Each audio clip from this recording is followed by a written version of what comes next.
Ladies and gentlemen, the captain has turned on the fasten seatbelt sign. If you haven't already done so, please make sure the volume of this podcast is set perfectly to your listening enjoyment. Please take your seat, whether that's on the treadmill, car, sofa, or bed, and buckle in for the last trip. My name is Jamie Beebe, and I'll be your tour guide, recreating someone's last days in paradise. On behalf of myself and everyone behind the scenes, please enjoy the Last Trip podcast. And because nobody likes a long flight to get to where they want to be, let's prepare for takeoff.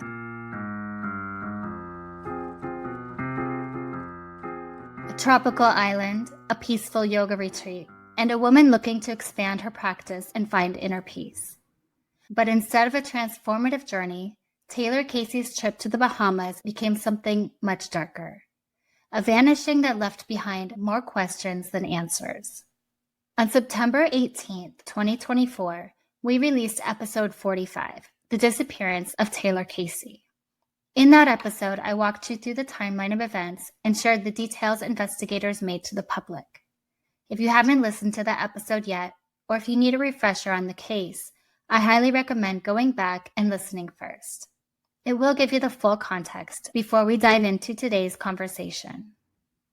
On June 19, 2024, Taylor, a 41-year-old yoga enthusiast from Chicago, was attending a certification program at the Sivananda Ashram yoga retreat on Paradise Island. She was last seen that evening, but by morning, she was gone. No one knew where she went, no one saw her leave, and no explanation has ever surfaced. The only clue? Her cell phone, later discovered in the ocean.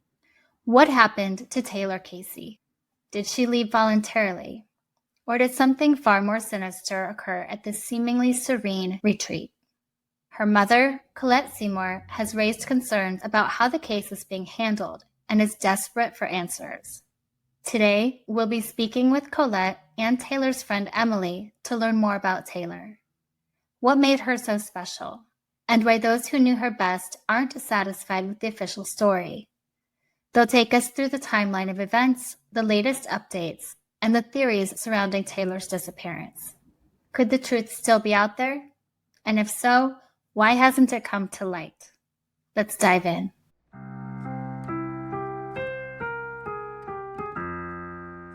Colette, Emily, thank you both so much for being here. I know how difficult this must be to go through, and I really appreciate you joining us to keep Taylor's story alive and to share what you've been going through.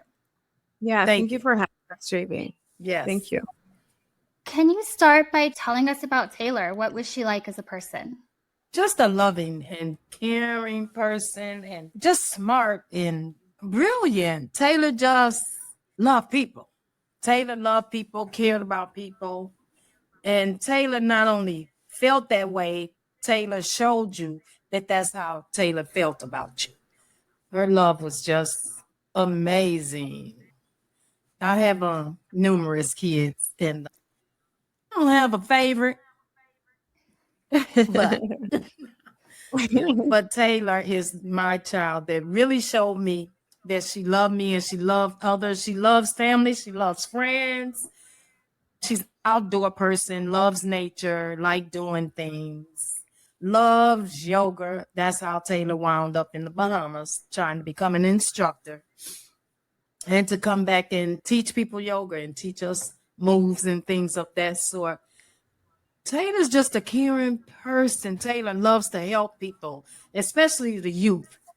Taylor loved to help the youth, work for Broadway Youth Center and a couple of places, and just taught the kids how to be themselves, love each other, reach their full potential. What were some of her passions and her dreams? The yoga, family, friends, just uniting the family, us all coming together in unity. And Taylor just loved people who are authentic, love being herself.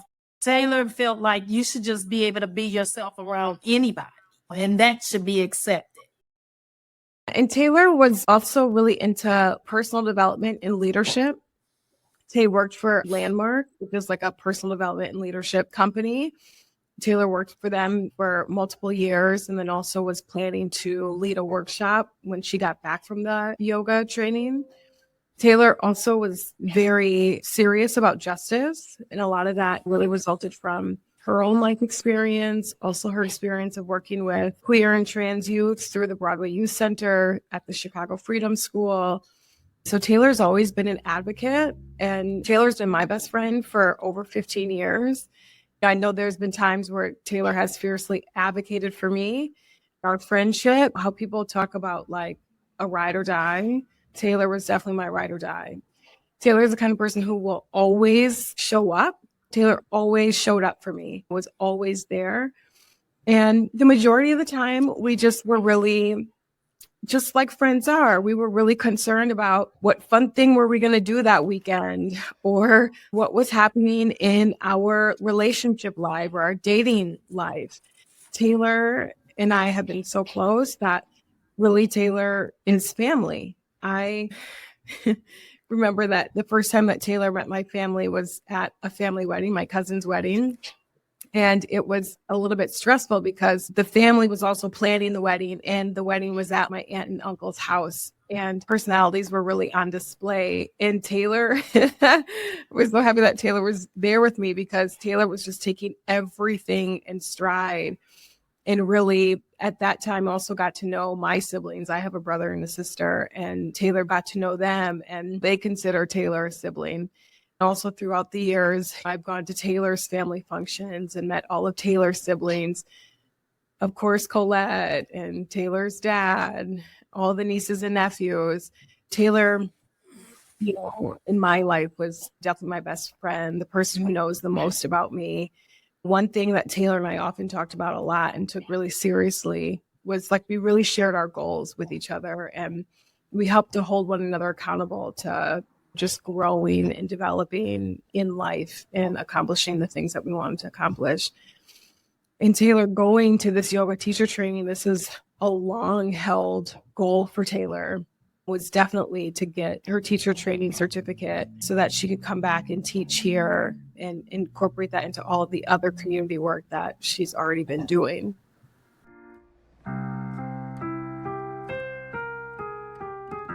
When I did the first episode and I was reading about Taylor, she reminds me so much of some of my friends. That energy, the genuineness, the person that you call. Like, you're in jail, you call them. Bad date, you call them. Good date, you call them. Like something happens, that's the person that you call. They're calm, logical. She seems so loved, and by so many people. Yes. Seems like the whole town knew her. Yeah. They did. Yeah. She loved everybody. It's just so hard. It's so hard just being here without Taylor, especially during the holidays. That was just the worst time for us. Really, I mean, because the holidays, Taylor took control of the holidays, called me up, Mom, what are we having for Thanksgiving? And start making the menu in August. And I'm like, Taylor, Thanksgiving ain't even here yet, but Taylor loved holidays and being with us and swapping gifts and just loving on each other. That's what Taylor was about. Love, just loving on people, letting people be themselves, and us loving back on Taylor. And it's so sad, just so sad. So sad that Taylor's not here for going to a yoga retreat to try to become an instructor, and all of a sudden you just vanish and nobody knows nothing. This is really hard. It's really hard. How did she get into yoga? Just liking to stay fit. Taylor is always a fit and active person, like to be outside. And then I guess the older you get, your bones might ache a little bit. So Taylor would look for things to help with that. And it was yoga for Taylor. In the beginning, Taylor was just doing it. But then Taylor realized how much it's helping her body and how fit she was staying. And it was good. It was good. She wanted all of us to do it. She was supposed to come back here. And I was going to learn some moves, basic moves, just to get moving, like Taylor always try to get me to do. To go that far in yoga, you have to be dedicated. And Taylor was doing it for 15 years before she went to the Bahamas. It's such a mindset too. It really shows the type of person that she is, that love, that genuineness, the evenness, the calmness, that kind of thing goes along with that love of yoga and being healthy and wanting everyone around you healthy, helping people. Yeah. Yeah, and I think it was also really the spiritual aspect of yoga that was a big part for Taylor doing the teacher training, because the teacher training is intense, and Taylor knew that and was ready for that, because she was also really at a point in life where she was wanting to deepen her spirituality, where she was not renewing her commitment to religion, but coming into a new chapter of religion and spirituality. And so that also was a huge part of Taylor's practice, and then also her purpose of going to the teacher training. Had she traveled a lot before, traveled solo, gone to other countries? Was she adventurous, cautious? Yeah, pretty much. She would travel with people too. She's traveled with Emily, but Taylor didn't have a problem traveling by herself. Mm-hmm. Not at all. Even when I mentioned it, you going to another country, Bahamas by yourself? And Taylor's just like, Mom. Yeah, it never bothered Taylor to travel by herself. So she was pretty experienced and knew how to handle herself in other situations, other cultures. Yeah, Taylor and I had gone to Jamaica together in 2022. We didn't have any issues, no run-ins. We had a great time, a wonderful time, eating good food, being on the beach, going to some of the touristy things like Rick's Cafe. And we had a great time, just like anyone should on vacation. And Taylor has traveled to other countries with other friends and also by herself. The thing is that at a yoga retreat, that is exactly where women in particular travel alone, because that's where they will be safe, because they have to register. They can eat on the property. People will know if they're there, if they're not there. There's some security of the property, right? Like, this is exactly what women do, or where women go when they travel alone to be safe, is they go to these retreats. I say traveling solo, but she wasn't, because she went there, but she was there with a group that knew who she was. She'd paid to be there. She had a place to stay. She was on a specific resort area with other people doing group activities the entire time. It should have been safe. Exactly. Yeah, exactly. It should have. And Taylor adapts very easily. Taylor does all sorts of things. Taylor does museums, art museums, opera. You could find Taylor anywhere. And I'm like, you there by yourself? Yes. Yeah. But Taylor just was diverse. Just give me some of everything. Give me some of everything. Taylor is also a really great people person. Taylor knows how to interact with people from all kinds of backgrounds, identities, situations. That's evidenced by her work, and particularly with Landmark. When Taylor told me that she was going to this yoga retreat, I was not concerned for her safety. I thought it was a wonderful opportunity. I thought it just felt perfect for her, because I know Taylor also loves the beach and wants to explore other cultures and wanted to deepen her yoga practice. And so it seemed like the perfect step for her life at that very time in her life. So when we got this news, it just all felt so tragic. From the outside looking in, it's a risk-free trip. Can you walk us through what you know about the days leading up to her disappearance? How she was fitting in? Was she meeting people? Was she enjoying the food? What was she telling you about it? Yeah, Taylor called me a lot. And when I went there, when I got there, I was extremely distraught and sad and everything. But being at that, it was so beautiful. I know Taylor just loved that place. That was Taylor's Paradise Island dream place. That's how I know Taylor would have never left there on her own. That's why I just believe something happened, something bad happened. Because Taylor would have stayed that full time out, became an instructor, and came on back home to live with me. Taylor was coming back to live with me eventually.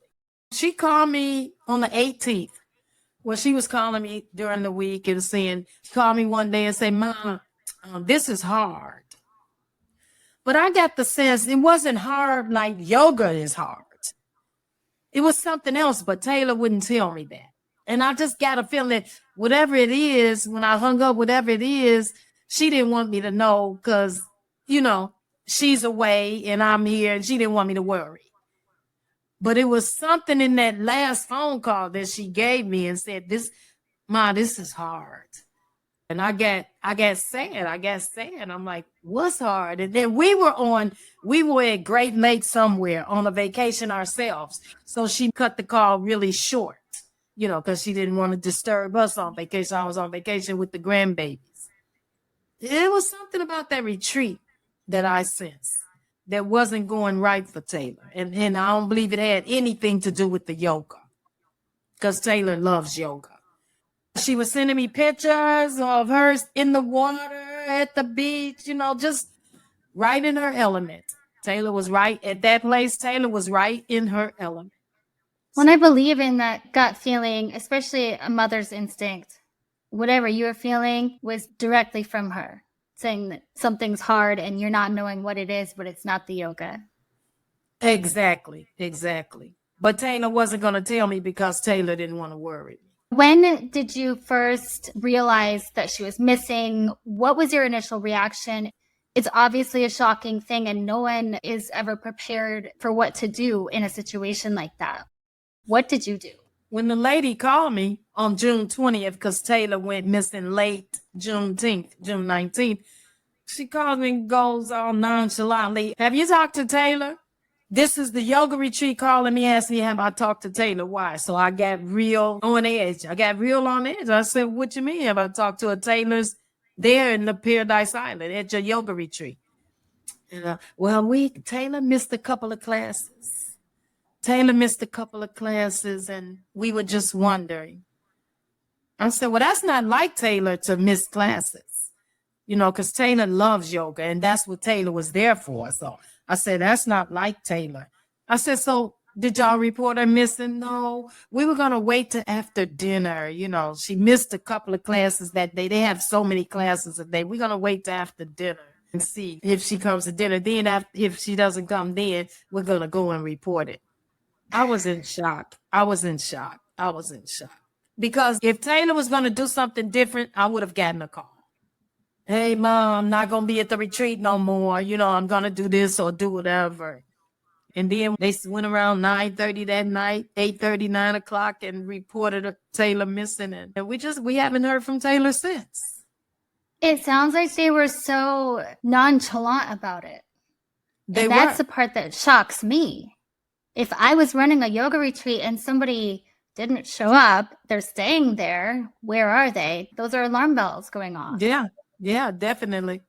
Absolutely. I think from the minute that I heard the news and heard about what the police were doing, what they were not doing, what they knew, what they didn't know, I just felt like we had to get down there as soon as possible so we could actually find out some more information. Just thinking back to what we know about Taylor's last few days, like the days before she went missing.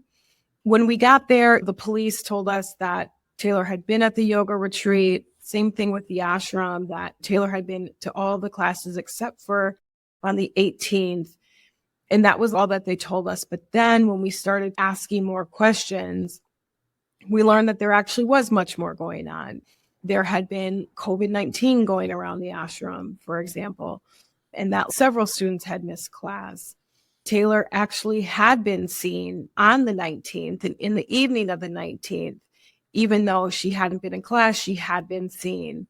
And at the same time that Taylor had been seen walking basically up to the ashram, back to where her tent area was. And then shortly thereafter, we learned that there was a man walking on the beach, claiming to have been from Chicago, asking about yoga classes, so on and so forth. And a guest who was staying at the ashram led that man onto the property, right? We also had learned that the Monday, the 17th, the Monday before the Wednesday that Taylor was last seen, there was a strange man on the platform with a walkie-talkie who then exited the property when he saw someone with, they all wear these yellow t-shirts at the ashram, all of the participants and volunteers and employees. So when he saw someone in that yellow t-shirt, he also went into the opposite direction and left the property. So those are some of the things that we learned that happened in the days before Taylor disappeared. Also, what we learned about the curriculum of the teacher training. We had a lot of questions about what were they talking about? What was the topic of discussion and of the classes and all of it? The ashram was not straightforward with us about that. We had asked for information while we were there and we did not get it. We wanted to know in detail what was being discussed, what was being taught.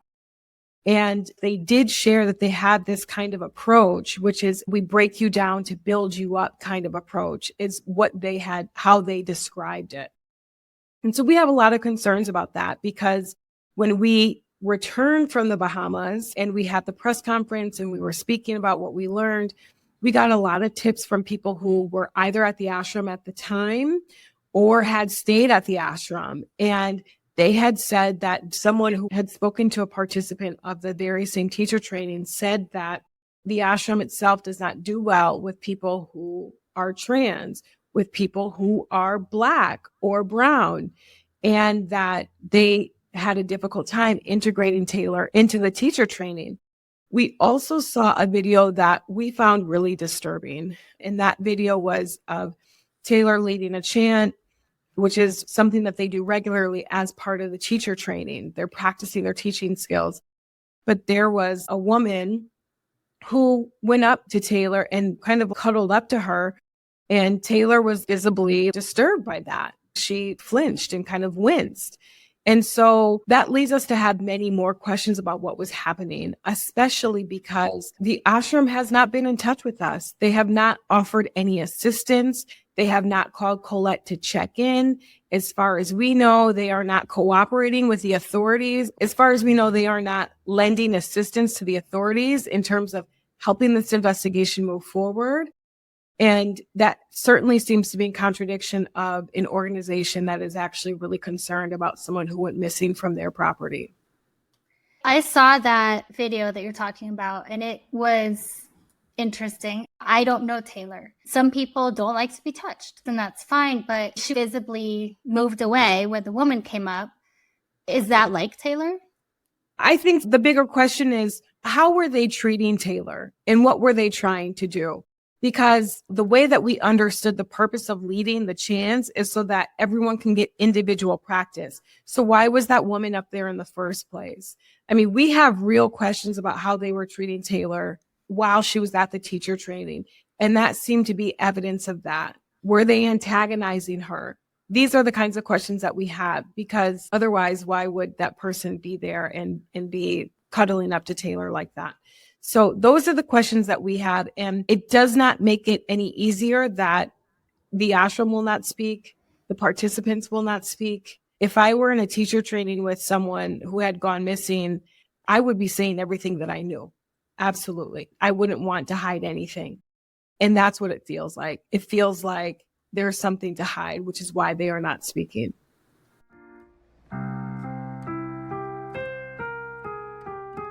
It shocks me that they are coming forward with every ounce of information they know, reaching out constantly, doing what they can to help in the search. But not only are they not helping, but they're almost hindering. They're not giving out any information. It's right. It seemed very cult-like to me. Mm-hmm. And they've had claims of abuse, many of them, over 200 claims of abuse, the Sivananda organization. And that location in particular, someone else, another American, went missing about 10 years prior. So these things raise big questions. In fact, once we returned, they essentially threatened to sue us if we continued to talk about what happened. And so that's the very opposite of being supportive and of helping to actually find someone who went missing from their organization. Hannah, who called me and told me that my child was missing, I was like, well, when the last time you seen her? She was like, after dinner. And then we kept on talking. And then I must have asked her again, when's the last time you seen her? And she's like, oh, well, we didn't really see her. It was like 10:30 at night. Oh, well, we really didn't see her. The person in the neighboring tent said they heard her unzipping and zipping the tent, unzipping and zipping the tent. and turning on and off the fan. And I'm like, wow, what do you mean by unzipping and unzipping the tent? That's what it said. That's what he said. So you really didn't see her before she went missing. You really didn't see her, but you told me earlier that you did. And now you're telling me somebody else heard her and didn't see her. And we found that to be common, that the story changed. How long was it until they found her cell phone? And I know that was a big clue, pretty much the only clue that we have. What happened with the whole cell phone situation? They didn't find her cell phone. My granddaughter had, right after I hung up with the retreat telling me my child is missing, I went to Taylor's siblings' house. And my granddaughter was like, oh, Grandma, let me ping Taylor's phone because I got her on the location. So she pinged it. And man, that's when I really broke. She said, Grandma, Taylor's phone is in the Atlantic Ocean. And I said, what? So we looked and it was in the Atlantic Ocean. So I called them right back. And I said, my child's phone is in the Atlantic Ocean. And they said, oh, okay. So I told them. They never knew it. They never found it out or nothing. It was my granddaughter who pinged her auntie's phone. And it was in the Atlantic Ocean. And they didn't go search for that phone until 4 days later. After I told them that the phone was in the Atlantic Ocean, I sent them the map of what my granddaughter showed me and everything. I sent them that, and they didn't go till 4 days later to get the phone. So it was in the water for 4 days. What did the authorities do? It is difficult to search for missing person in another country because different countries have different ways of doing things, and that's just how it is. But how did you feel that the authorities were doing over there? Terrible. I don't think they were doing what they could have done or should have done. They were very lackadaisical about the whole matter. They were so lackadaisical and wasn't doing what they were supposed to be doing. They were trying to focus on my child being transgender more than finding my child that's missing. Taylor never tried to hide who she was or nothing. Everybody pretty much knows Taylor is trans. It wasn't a secret. But, watching the news and hearing the news and being on the news, I just didn't figure I should have mentioned that in the beginning. Everybody was going with she and she and that, and, just going with the flow, which was cool for me because the focus wasn't on that anyway. It's about finding my child. But then when I seen how non-caring how they were about the case and taking their time to do this and do that, I said, wait a minute. Like I said on the news, my child had 2 strikes, not just being Black, but being transgender. So I got that feeling that they had some transphobia or something, Nobody cares. Nobody wants. And then that's why I said, let me say this. Let me just bring it out on the news. But it was never like trying to be hidden or a secret. The authorities missed some obvious steps very early on. It's things like taking before pictures of her tent and of all of her belongings, actually logging everything that was in her tent, taking fingerprints of her tent. I mean, that would seem obvious, right?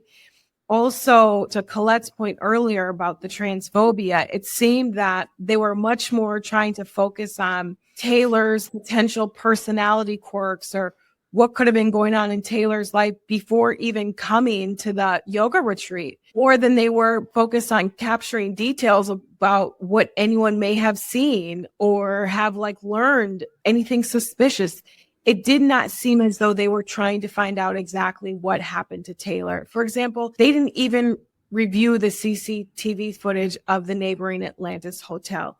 They did not even make a broad announcement of that island or even of the ashram to find out what anyone could have seen. So they could have reported, they could have put 2 and 2 together, like, oh, this person's missing. Wait, did I see that person with someone yesterday?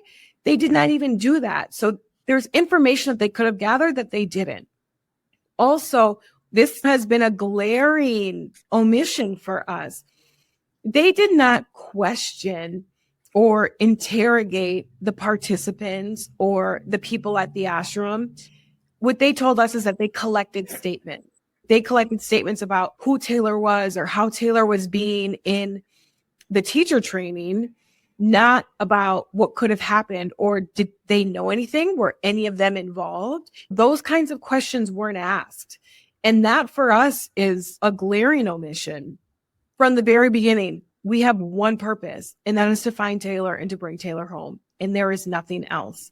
And it felt as though we were the only ones who actually had that mission. And that was quite disturbing, being with the cops and however many cops there were, being at the ashram with the leadership, the participants, the guests. It was quite disturbing that it felt like we were the only ones who had that purpose in mind. Did you feel like they were not working hard and trying to place blame other places because they're worried about money, tourism, things like that? Or do you think it was because Taylor is Black and trans? All of the above. Yeah. All of the above. And we got there like what, 5 days later, maybe? And not one poster. We were in the Royal Bahamas Police Force. It's a huge wall with missing persons. And I'm looking for my child to be up there. No, my child was not there.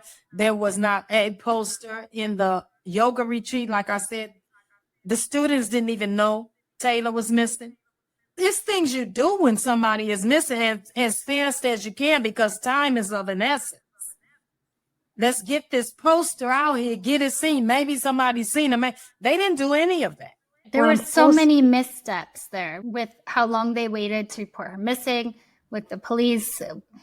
Another factor for us is that someone who we actually met with, a person who is the chief superintendent of the criminal investigation department, which is responsible for searching for missing persons, was placed on leave amid allegations of corruption, allegations of taking bribes, allegations of dropping missing persons cases.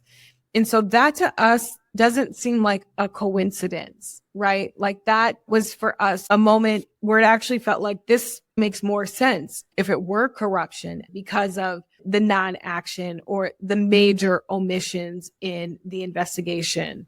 We do know that a lot of countries, there's corruption, payoffs, things like that happen frequently in a lot of countries.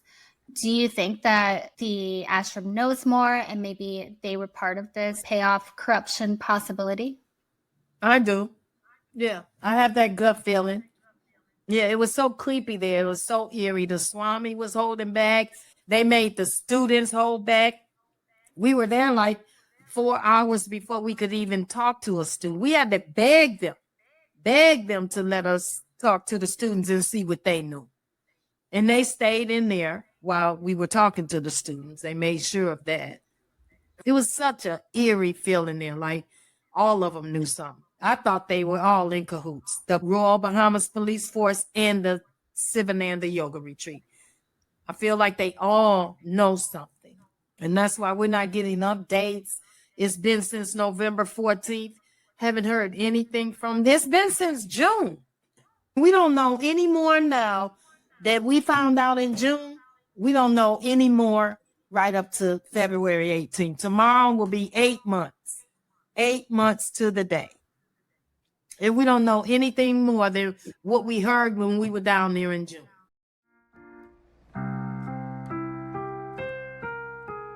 What was it like for you going there?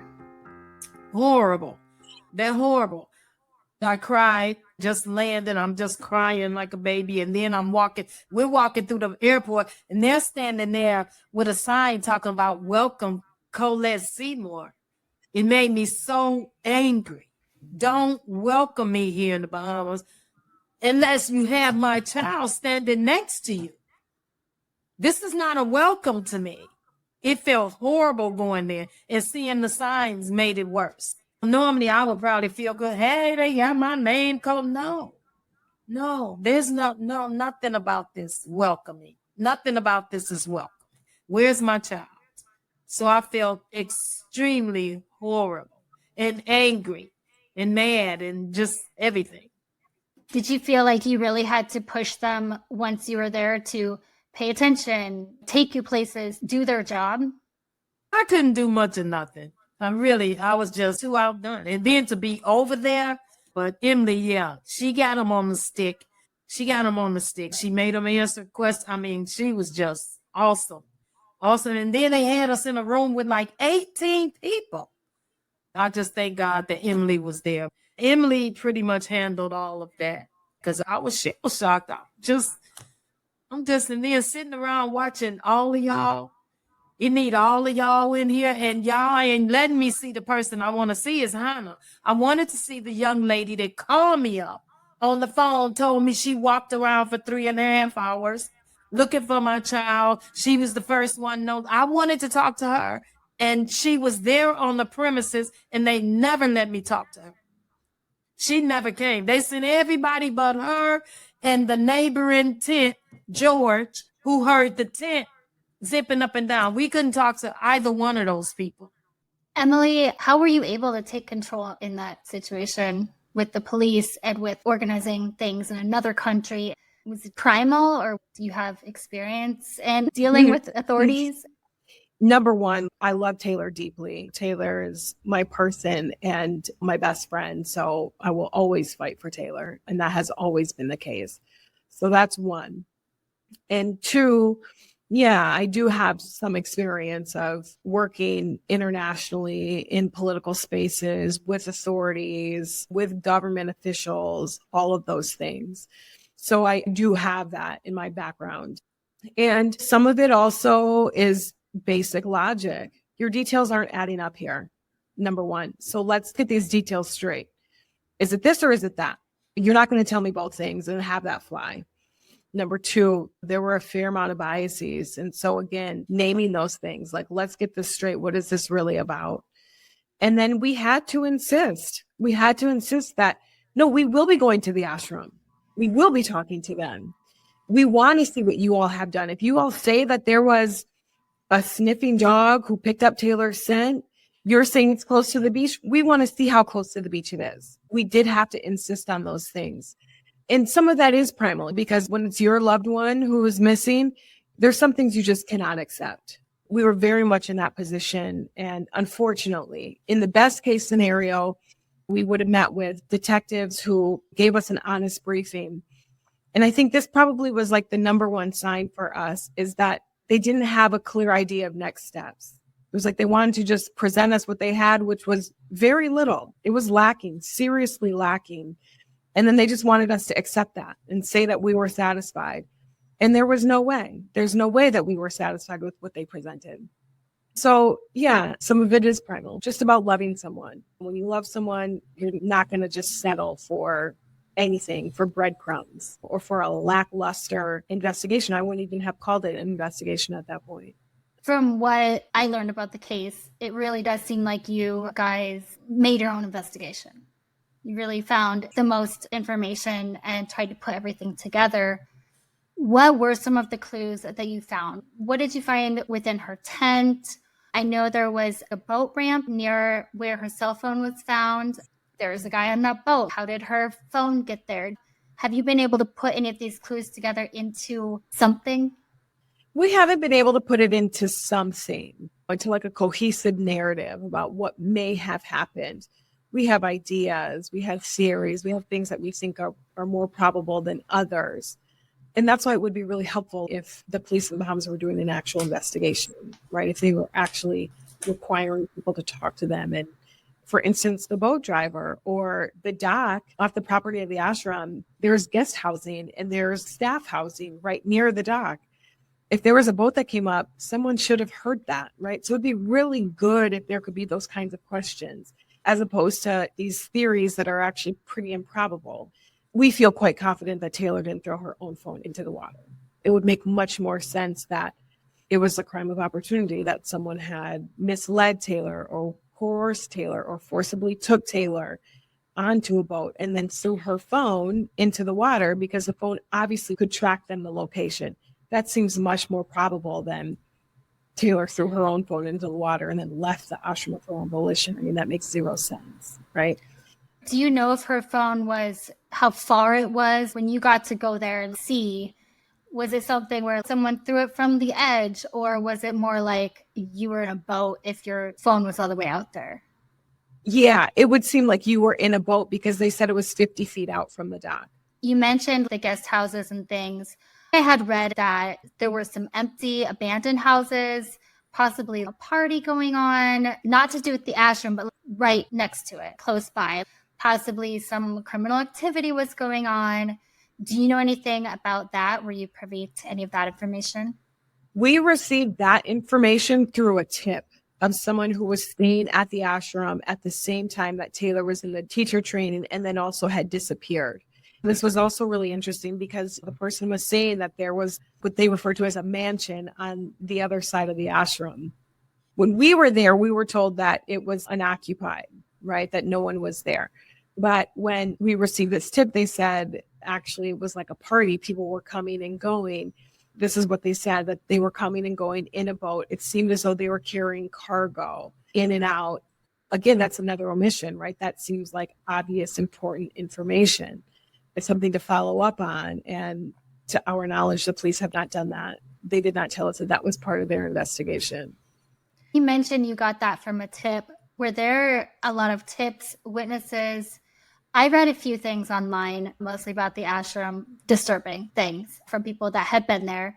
I'm wondering, were there other witnesses and tips that came out that pointed in any specific direction or made you think anything? Those just kind of support the theory that it was a crime of opportunity. It supports that theory. And pretty much all of the tips that we got support that theory, that it was a crime of opportunity, that Taylor was probably forcibly taken. And we learned a whole lot more about the ashram and claims of abuse, psychological abuse, sexual abuse. So we have concerns about that, particularly because the way that they behaved in the aftermath. Like we said, they didn't even put up any missing persons posters. They didn't announce Taylor's disappearance. It didn't seem as though they actually wanted to try to find her, which could beg the question of, do they know where she is then if they weren't trying to find her? So all of the tips that we got really support the theory of a crime of opportunity and or the ashram having really much more of a role in this than it would otherwise seem.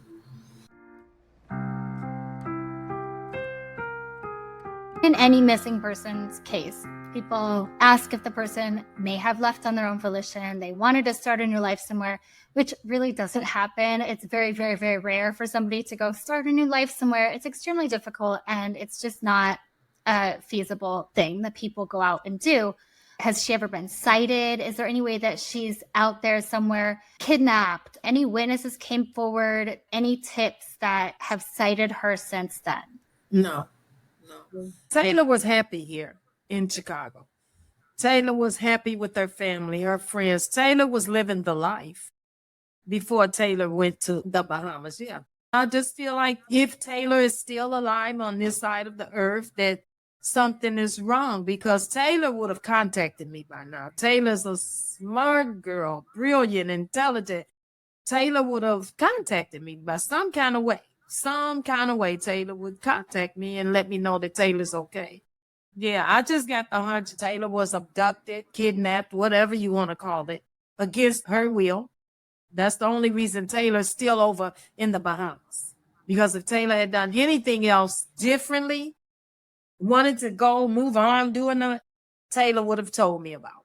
It's something that's always talked about in missing person cases, but it's 1 in a million. It doesn't happen. It's not a realistic thing where somebody goes off to start a new life. It's not a realistic explanation for somebody leaving almost 100% of the time, but it is something that's talked about. Have the U.S. authorities done anything? Yeah, senators, the Illinois senators have been especially helpful, Duckworth, Durbin, and so we've really appreciated that. They've really been strong advocates for us and for Taylor. But overall, in terms of the FBI's involvement, we feel as though they need to be much more involved.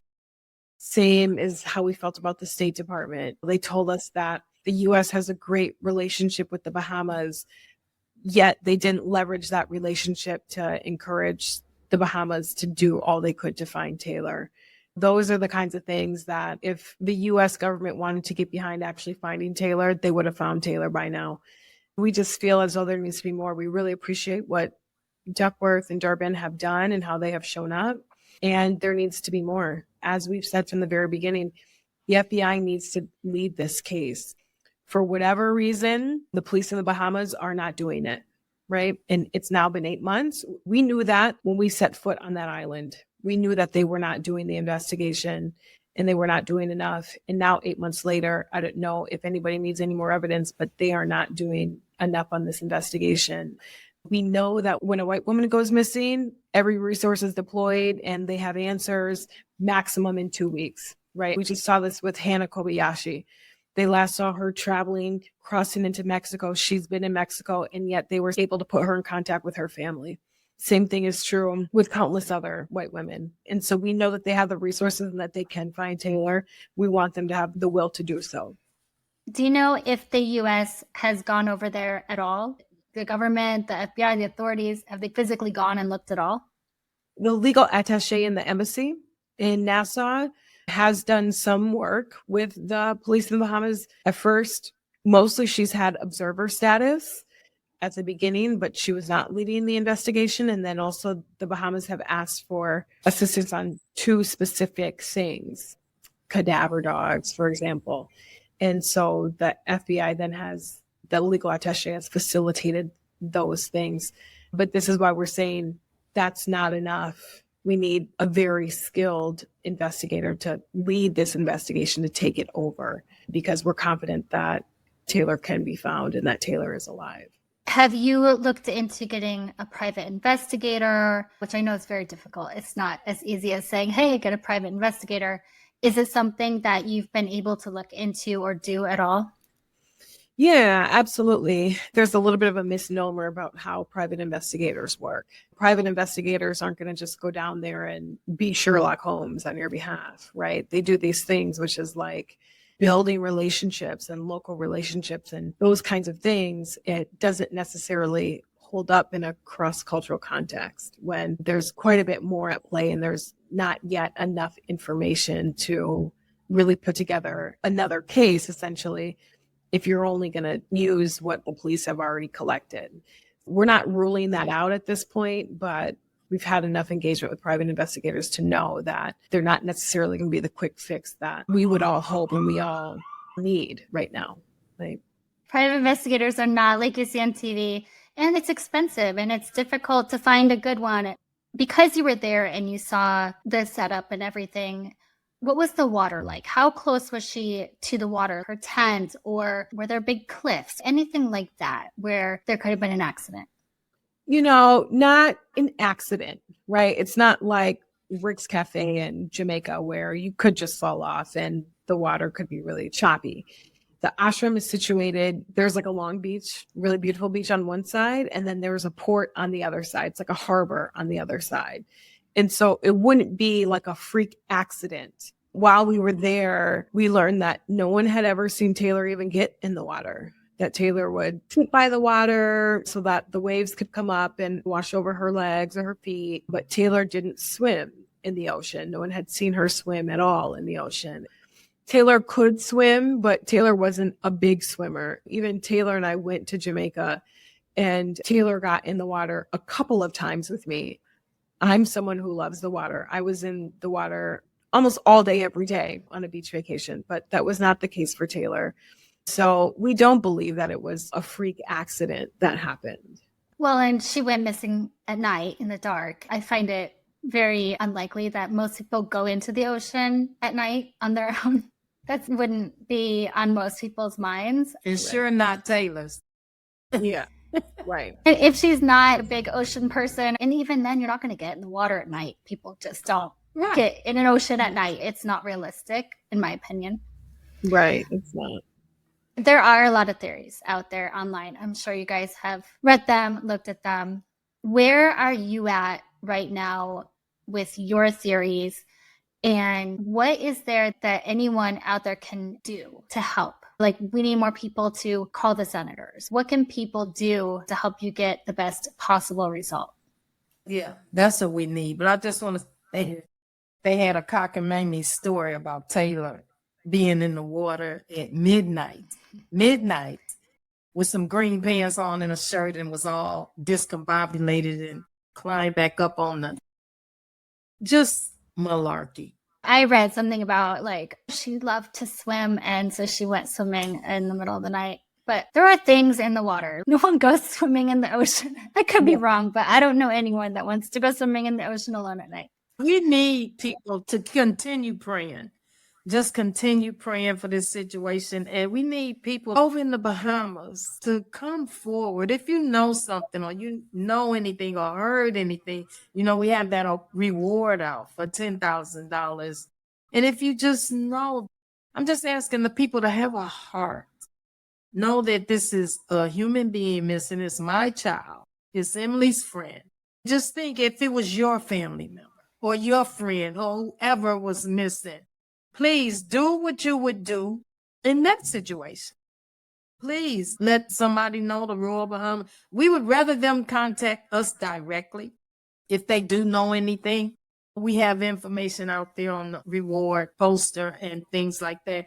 And we do need people to call the senators. We know the election just happened, so everything is disarray and everything, but we do need the people to call the senators and ask them to help us, to invite the FBI into this case and look for this human being, wonderful human being that's missing, that served for our country and would like to be home with her family. We need that. We just need people to have a heart and act like it was your child. Because I know if I hear about anybody missing or know anything, it don't have to be my child. And I'm going to tell somebody something. So I just hope people would feel like that and do that, because we miss Taylor. Taylor is so missed here and loved, and we need Taylor. We need Taylor in our lives. It's hard for us to continue to live. I can just say I'm not suicidal or nothing. I have had a thought or two, but no, I'm not suicidal, but I need Taylor. I need Taylor. Taylor's sisters need Taylor. Taylor's family, Taylor's friends, the community, the youth, everybody that Taylor has helped. We need Taylor in our lives, and we want Taylor back. If someone's listening and they know a participant who was at the teacher training, we would ask them to encourage those participants to talk with us, to share what they know, so that we can put some information together here and find Taylor. We have one goal, and that's it. We're only doing this because we love Taylor and we want to find Taylor. There's no other reason. We don't have it out for anybody. We just want to find Taylor. And so if you know someone who's at that teacher training, encourage them to talk.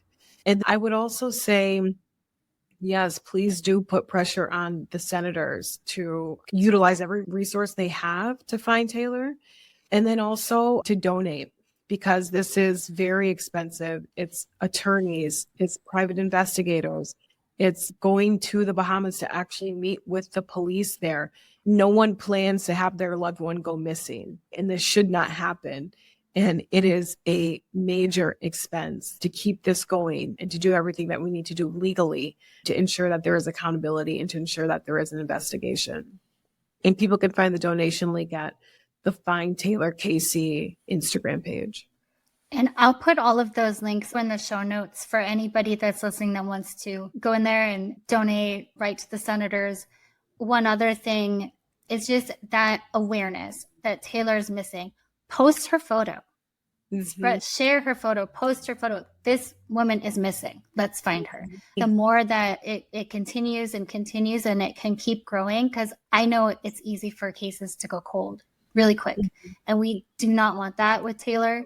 I think one way, the easiest thing, it's so easy just to post her photo and, hey, this is Taylor, she's missing. That's the easiest thing anyone can do. People post photos all the time, and just keep pushing that awareness forward. Call your journalists in the area. Hey, let's do a story. Let's do this story. The more that the media can get involved, the more that people can share it, I think is also just super important. Definitely donating, because it is extremely expensive when someone goes missing in another country. It's unfortunate, but it is very expensive. And another thing is, we even got a tip one time, and one was like, well, I know who got your child, and whoever got him, they dressed him up like a man.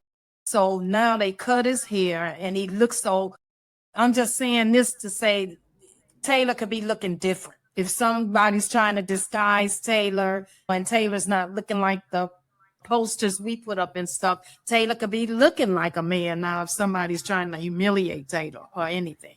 I just wanted to make that point. The look could be different now. We don't know. And that is something that could easily happen. People will change someone's looks in order to keep them hidden and not as noticeable. If Taylor could hear you right now, what would you say to her? Taylor, I love you and I miss you. We miss you. We need you home. We want you. We're so sorry that this happened, and we're not even sure of what happened. But we want to know if you are still alive on this earth and can do anything, please do what you can. Do what you can. We're continuing praying for you. God is with you, always with you, Taylor. And we're asking him for help. So if you could just, if there's anything you can do and you're able, get word to us. You're smart, you're intelligent, you're bright. Just do what you can. Do what you can to help get yourself back home. We ask that you would do that, and we're not never giving up. Never giving up. We're gonna always be looking for you, and we hope it don't have to be always, but we're looking for you. We're not giving up. This fight is never over until I'm looking you in your eyes. I love you. Who, Mama Dura, Reggie, we all love you. The LGBTQ to me, well, we just want to tell you the story of what happened and how it happened when we see you, Taylor. Please, whatever you could do to fight. Don't give up. Don't give up. We're waiting here with open arms.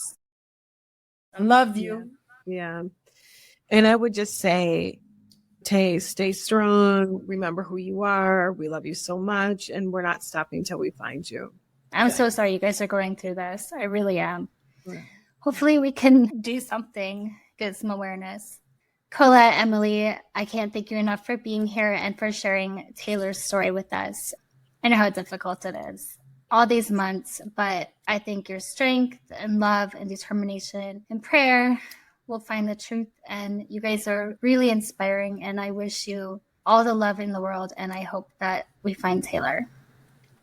Thank you so Jamie. much, Jamie. And we appreciate you very much for what you're doing.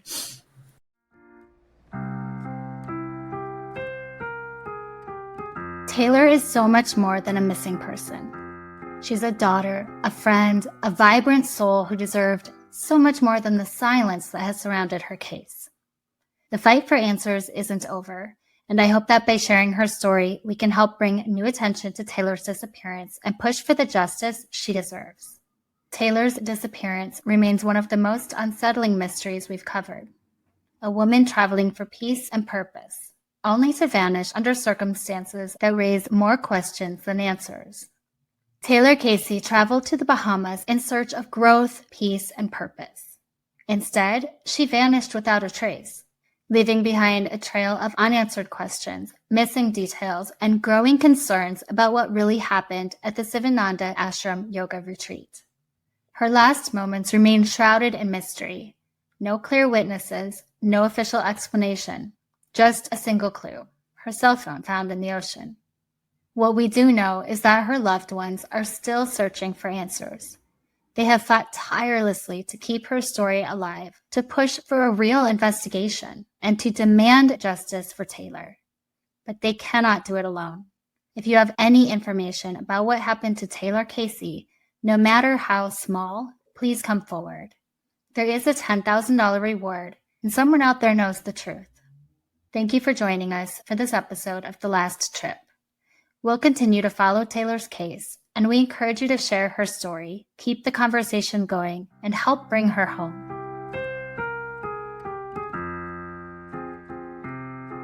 And finally, remember to leave a review and rate this podcast 5 stars if you like the show, or hell, even if you don't.